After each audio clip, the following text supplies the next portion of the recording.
এই যে সবজি সিদ্ধ তরকারি, সিদ্ধ তরকারি করব। মুগ ডালটা ভিজিয়ে রেখেছি, এটা বেটে বড়া করে জলের মধ্যেই দেবো। জল গরম করতে দিয়েছি, সবজিগুলো দিয়ে দেবো জলের মধ্যে। এতে আছে সজনে ডাঁটা, কাঁচা কলা। সিদ্ধ তরকারি করবো সজনে ডাঁটা, কাঁচা কলা, সিম, আলু, বেগুন দিয়ে। বেগুনগুলো দিয়ে দেবো।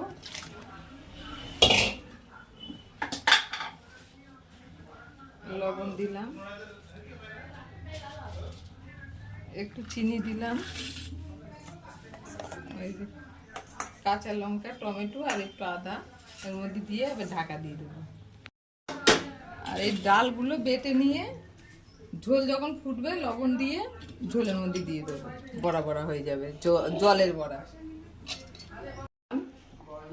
এবারে এই ডাল বেটে রেখেছি ছোট ছোট করে, এর ওপর দিয়ে দিয়ে দেবো।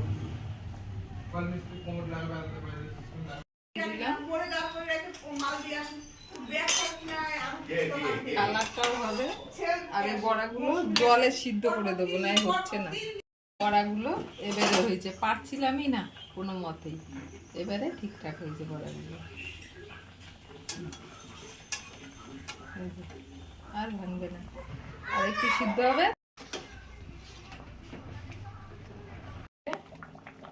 অল্প সামান্য দেবো, বেশি দেবো না, গোটা গোটাই আছে। একটু ঝোল লাগবে, নামিয়ে দেবো।